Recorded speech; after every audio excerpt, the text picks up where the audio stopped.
Good evening, students. Good evening, sir. Now we'll continue with some factor affecting the sound wave. I think I told you what are the factor affecting the sound wave. बताया था आपको. ठीक है. So now here the term left. ठीक है. क्या? Comparison of speed of sound with speed of light. ठीक है. हम आज लाइट का स्पीड को साउंड के स्पीड के साथ कंपेयर करेंगे या साउंड का स्पीड को लाइट के स्पीड के साथ कंपेयर करेंगे. ठीक है. तो कंपैरिजन उससे मुझे क्या पता चलेगा? कंपैरिजन सर पढ़ा है यही पता चलेगा. Comparison of speed of sound with speed of light. Speed of light. Sir आवाज ठीक है with the speed of light. तो नाउ लिसन. अभी देखिए एक चीज देखिए बहुत एक तो मेन डिफरेंस ये क्या है जो साउंड वेव है वो वैक्यूम में ट्रैवल नहीं कर सकता बट लाइट कर सकता. एक डिफरेंस मिल गया. एक डिफरेंस मिल गया ना. तो हम उस चीज को लिख लेंगे क्या. Sound wave can not travel. It cannot travel through vacuum, but light can travel through vacuum. ये कैमरा में देख रहा है ये वैक्यूम से ट्रैवल कर सकता है. क्लियर. Now second. ठीक है. सेकंड में क्या हो गया नहीं पता मुझे सर. अभी मैं बता रहा हूँ. ठीक है. लाइट का जो स्पीड है वो बहुत ही कम होगा कंपेयर टू द स्पीड. बहुत ही ज्यादा होगा. Sorry we compare to the speed of sound. यानी साउंड के स्पीड से कहीं ज्यादा है. ठीक है. तो स्पीड ऑफ लाइट सर मुझे टोपी पहनानी है. Speed of light. अच्छा ठंडा है ना. Speed of light in vacuum is 3 to 10 to the power 8 meter per second. ठीक है. बट स्पीड ऑफ साउंड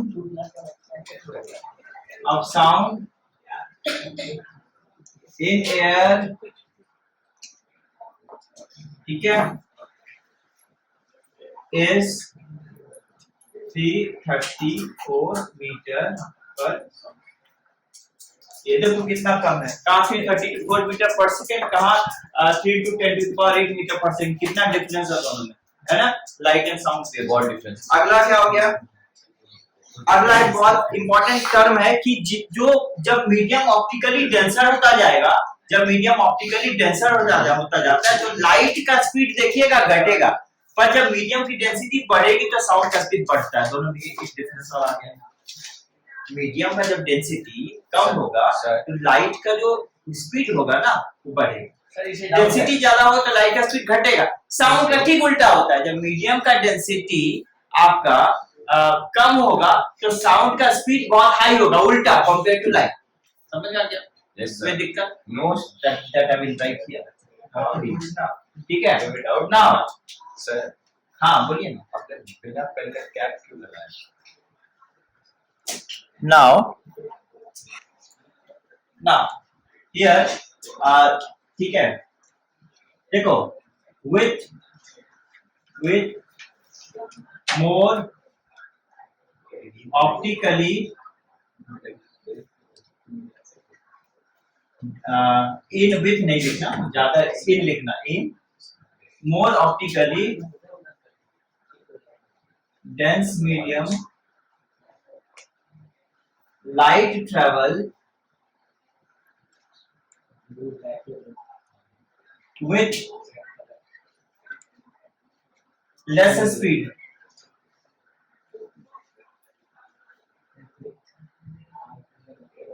ठीक है. यानी कि जितना ऑप्टिकली डेंस मीडियम में लाइट अपना कम स्पीड से ट्रैवल करेगा. ठीक है. But sound travel with high speed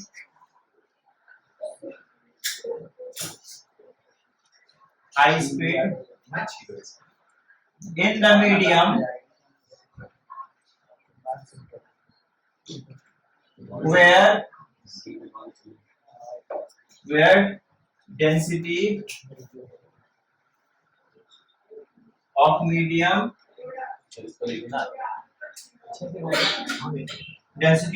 is high. यहाँ ये चीज आता है, एक तो मीडियम के डेंसिटी के साथ बहुत फास्ट ट्रेवल करेगा और एक स्लो हो जाएगा। लाइट में और साउंड में बिल्कुल रिवर्स होता है। साउंड जब ऑप्टिकली ज्यादा मीडियम डेंस होगा तो साउंड फास्ट ट्रेवल करेगा, वैक्यूम में नहीं करेगा। लाइट वैक्यूम में फास्ट करेगा, लेकिन जब मीडियम का डेंसिटी हाई हो जाएगा तो लाइट का स्पीड स्लो हो जाएगा। हाँ क्या बोलते हो, बोलिए ना, आप बोल सके ना। अच्छा, लाइट जो होता है वो ट्रांसवर्स इलेक्ट्रोमैग्नेटिक वेव होता है, साउंड जो होता है वो लॉन्गिट्यूडिनल। मैं समझा देता हूँ, ठीक है। मिटा ये ऊपर वाला मिटा दूं, ठीक है, ऊपर वाला टॉप वाला। ये तो लिख चुके होंगे, तो कब तक लिख इसके आप थोड़ा फास्ट करोगे तो आगे फटाक से हो जाएगा। नीचे का फास्ट करिए ना, फिर करें। सर मैं इसे लिखूंगा क्या? आप लिख चुके हो रितिका? सर सर हाँ। मैं लिखूंगा क्या इसे? क्या बोल रहे हो? मैं लिखूंगा। नहीं देखो नाउ नंबर 4 1 2 3 नाउ 4 में देखिएगा, हमने बोला था लाइट और साउंड का नेचर कैसा, हम नेचर बताएंगे, ठीक है। नेचर में difference, light is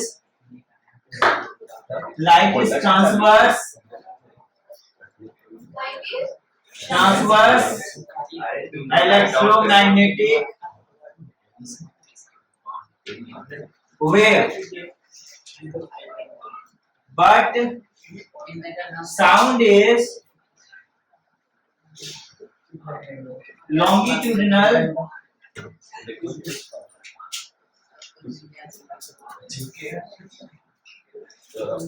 mechanical wave.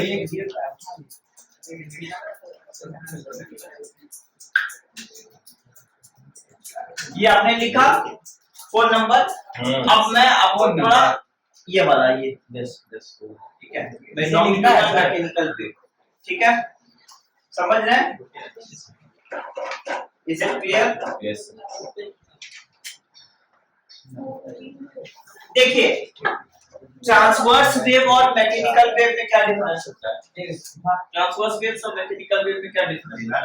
Transverse wave में क्या होता है, जहां पार्टिकल जो होगा, अगर पार्टिकल मान लो, देखो ना, अगर पार्टिकल ऐसे ऑसिलेट करेगा तो वेव इधर ट्रैवल होगा, यानी दोनों के बीच 90 डिग्री एंगल होगा, वो क्या होता है ट्रांसवर्स। लॉन्गिट्यूडिनल क्या होगा, अगर पार्टिकल इधर मूव कर रहा है तो वेव भी इधर मूव करेगा, ऐसे। This happens in sound, that is why it is longitudinal. This is the difference, समझ में आया? ये इलेक्ट्रोमैग्नेटिक वेव है क्योंकि इसका जो वेवलेंथ होता है ये डिपेंड करता है ये वेवलेंथ और फ्रीक्वेंसी के ऊपर। समझ में आ गया? इसका थोड़ा सा बड़ा होता है, इसका शॉर्ट मतलब Isaac travels with high speed, tremendous speed. समझ में? इसका नेचर क्या होता है? Electromagnetic wave. इलेक्ट्रोमैग्नेटिक वेव क्या होता है, वो इलेक्ट्रिक फील्ड मैग्नेटिक फील्ड में डिफ्लेक्ट नहीं होगा, जस्ट पास कर जाएगा। समझ में आ गया? और ये मैकेनिकल वेव है, इलेक्ट्रिक, इसमें इलेक्ट्रिक या मैग्नेटिक फील्ड का कोई मतलब, it's mechanical, just it produce due to the disturbance of the medium, that is why it is mechanical. समझ में आ गया? इसके लिए ये मटेरियल मीडियम चाहिए तो ट्रैवल करने के लिए, और कोई भी इलेक्ट्रोमैग्नेटिक वेव को मटेरियल मीडियम नहीं चाहिए। आप देखोगे, आप अगर मैं बताऊं शॉर्ट वेव, जैसे कि मान लो रेडियो वेव, माइक्रोवेव, ये से जितने भी वेव है, कॉस्मिक रेज वगैरह, जो भी ऐसे रेज होते हैं, इसको ट्रैवल करने के लिए कभी देखना मीडियम नहीं पड़ेगी, जरूरत पड़ेगी। अगर मीडियम की जरूरत पड़ती तो वो जो दूर से, हाँ काफी दूर से जो आती है हमारे एटमॉस्फेयर से, जहां से भी आती है, वहां पर क्या होता है, फिर वो तो वैक्यूम है, फिर कैसे ट्रैवल करेगा? So it don't need medium. Medium need for mechanical wave, जो भी मैकेनिकल वेव होता है उसको मीडियम की जरूरत पड़ती है। अब हम लोग आ जाएंगे next, consequences of large difference in the speed of sound and that of the light। अच्छा ये होता है एक्चुअली, इतना जो लार्ज डिफरेंस होगा ये, इसका क्या कॉन्सिक्वेंस है? इसका कोई इफेक्ट है क्या? हमारे एटमॉस्फेयर में कहीं इसका इफेक्ट देखने को मिलता है? That we will write here, ठीक है? तो इसका एक इफेक्ट है थंडरिंग है, थंडर एंड लाइटनिंग, ठीक है? इसका एक इफेक्ट कहां पर देखने को मिलता है? Thundering and lightning. Are you getting my point? So here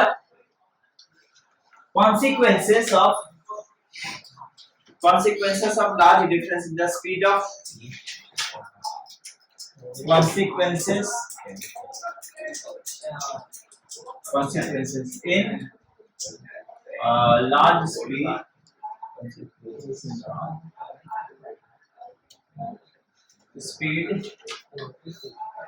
difference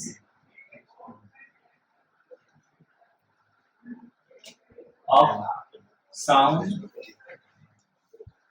wave and light, ठीक है? तो एक इसका कॉन्सिक्वेंसेस एक जगह क्या है? Thundering, thunder and lightning. एक कॉन्सिक्वेंसेस क्या? Thunder and lightning.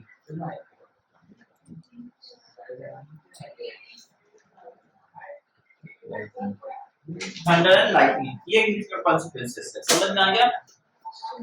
आप समझ गए ना? Thunder and lightning. अब एक बात को सुनेंगे, आप लोग ने कभी कभी देखा जब थंडर स्टॉर्म होता है तो आप एक चीज ऑब्जर्व करना, सबसे पहले आपको एक लाइट सी दिखाई देती है, साउंड थोड़ा बाद में सुनाई देता है ना? तो ये जानते हो क्यों होता है? Because light has a tremendous speed, वो पहले आ जाता है आपके पास और थोड़ी देर के बाद साउंड आता है, ठीक है ना? समझ पा रहे हैं? तो अरे बरसात होती है तो थंडरिंग होती है ना, बादल गरजता है तो देखोगे पहले लाइट ये दिखाई देता है, थोड़ी देर बाद आपको साउंड सुनाई देगा, क्योंकि उन लोगों का डिफरेंस, स्पीड में डिफरेंस बहुत हाई होता है। समझ में आ रहा है? लेकिन अगर अनफॉर्चुनेटली दोनों एक साथ अगर आपको लाइट के साथ साउंड सुनाई देगा तो आपको गए काम, वो बहुत खतरा प्रोड्यूस करता है। समझ में आता है? जब आप दोनों के स्पीड के बीच में डिफरेंस नहीं कर पाओगे, इसका मतलब बहुत नजदीक से ही आपका थंडरस्टॉर्म हुआ है, वो आप बर्दाश्त नहीं कर पाओगे, वो बहुत बड़ा डेंजर क्रिएट करता है। समझ में आ गया? लेकिन अगर देखना लाइट आ गई, आपको समय लग रहा है साउंड आने में, आप बच गए, कोई प्रॉब्लम। बट अगर लाइट के साथ साउंड आई तो उस समय डेंजर, क्योंकि देखो डिफरेंस इतना कम होगा, आप टाइम के बीच में डिफरेंस नहीं कर पाओगे, दोनों के आने के टाइम के बीच में डिफरेंस नहीं कर पाओगे, मार्क नहीं कर पाओगे। समझ में आ गया? तो दैट क्रिएट अ डेंजर। लेकिन बट थोड़ा सा अगर गैप हो गया तो समझ लेना ओके, यू आर सेफ। तो यहाँ पर थंडर, यहाँ पर क्या होता है? यहाँ पर क्या होता है सर? ड्यूरिंग थंडरस्टॉर्म, हाँ गैप नहीं हुआ तब भी हम बच गए। ये कैसे बोल रहा है तू? गैप नहीं हुआ जो तब भी बोलने मैं की बच तमीज गया। नहीं, अच्छे से बात कर। गैप अगर नहीं हुआ तभी भी आप बच गए, मैं बच गया वेरी गुड। तो क्या होगा? ले जाएगा तो फिर क्या? अच्छा हियर देखिए, अभी मैं बता रहा हूँ during thunderstorm,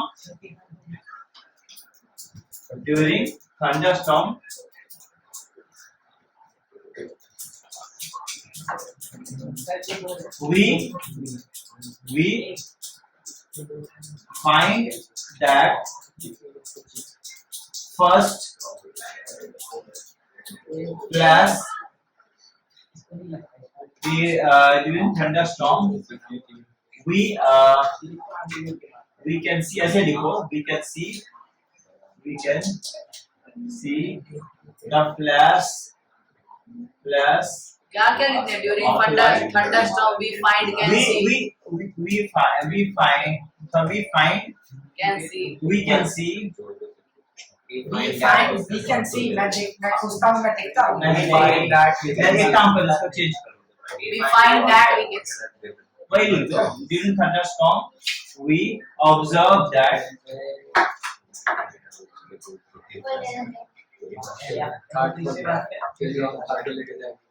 a flash of light see little before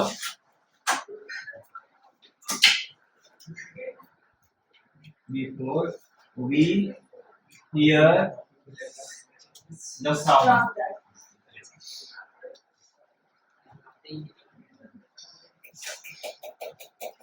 because the speed of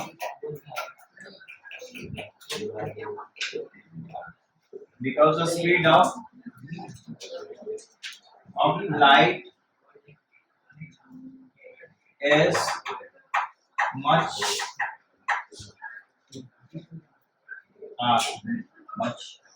high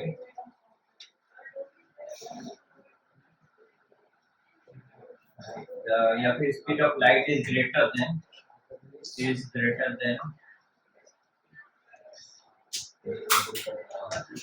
speed of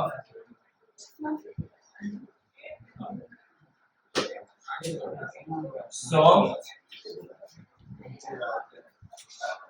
सब उतना नहीं लिखना है, खत्म हो गया, that's it, क्लियर। क्योंकि लाइट का स्पीड जो होगा साउंड के स्पीड से कहीं ज्यादा होगा, हमको फ्लैश पहले दिखता है और साउंड थोड़ा बाद में दिखाएगा, तो लाइट बढ़ता है, क्लियर, समझ में आ गया। ये होता है, कोई दिक्कत, एनी प्रॉब्लम?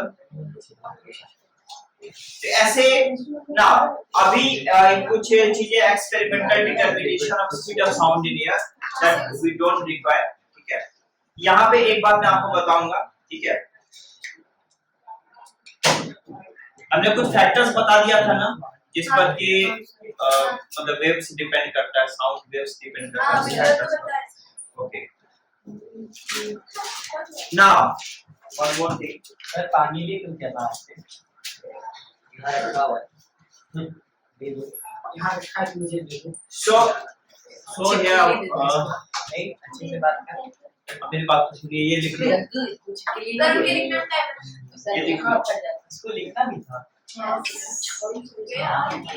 अब एक चीज देखो, यहाँ पर हम आपको एक बात बता देते हैं, हम लोगों का साउंड का एक इफेक्ट होता है छोटा सा, that is called echo of the sound, echo of the sound. Echo क्या होता है जानते हो? हमारे साउंड का ही रिफ्लेक्शन हमको सुनाई देता है, और वो तब होता है जब हम बहुत लार्ज हिली एरिया में होते हैं, पहाड़ी एरिया, पहाड़ वहां जहाँ हिली एरिया वगैरह, वहां पर हम लोगों को ये इको सुनाई देता है।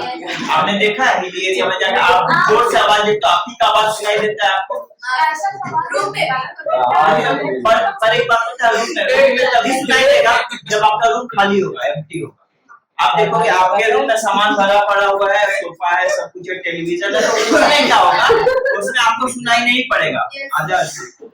अदर्स उसको देखिए क्या हो गया, देखो तभी रूम में तभी सुनाई पड़ेगा, रूम में तभी सुनाई पड़ेगा, इको सुनाई पड़ेगा जब रूम एम्प्टी होगा।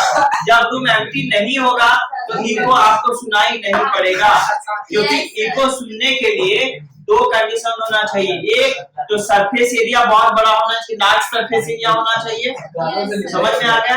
दूसरा ये होगा कि इको सुनने के लिए मिनिमम डिस्टेंस जहां से साउंड प्रोड्यूस हो रहा है, सोर्स साउंड के सोर्स से रिफ्लेक्टर जहां साउंड जाकर के रिफ्लेक्ट कर रहा है, उसका डिस्टेंस कम से कम 17 मीटर हो,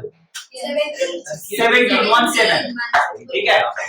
तो यहाँ देखो, you have to write one thing here, ठीक है, what is echo first, clear? तो देखो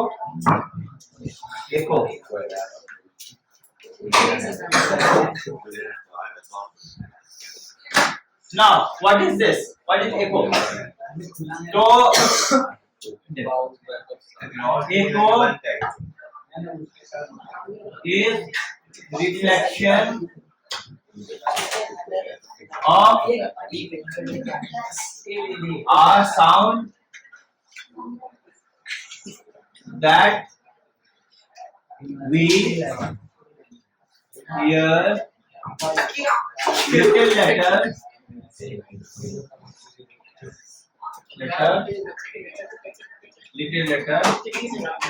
after its after its तुमको अनार दे देगा, को खिला देगा, अभी भी ऐसा है जब लिटिल लेटर, ठीक है, इसको चेंज कर देना, लिटिल लेटर का ठीक लिखना, इसका थोड़ा सा चेंज कर देना, क्या थोड़ा बाद में सुनाई पड़ देता, ठीक है, little letter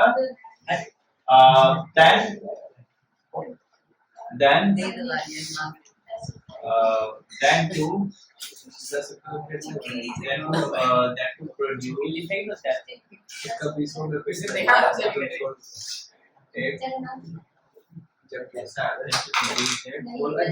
by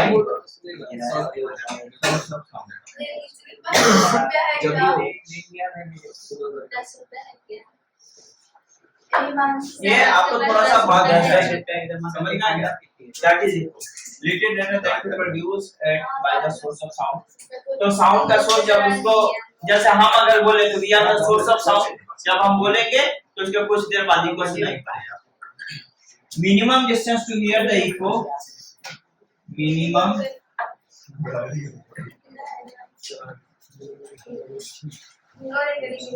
distance to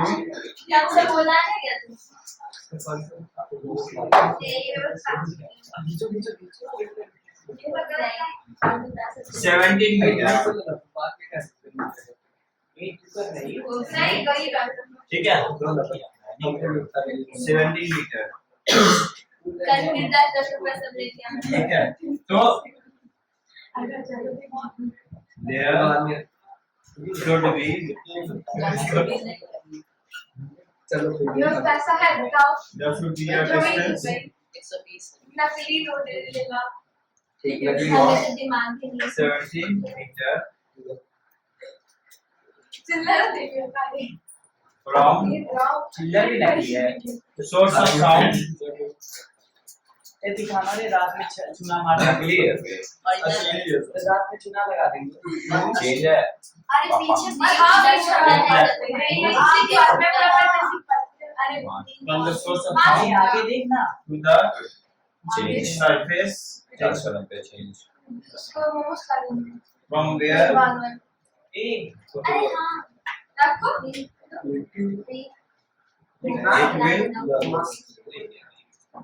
हम 20 के लिए reflect, गाड़ी का सिक्का भी बीच को क्या है from where it बताओ will कैसा छोटा आवाज करें समझ में आ गया, ये कम से कम डिस्टेंस होना चाहिए, source of sound from where it will reflect, हाँ yes to surface, sorry भैया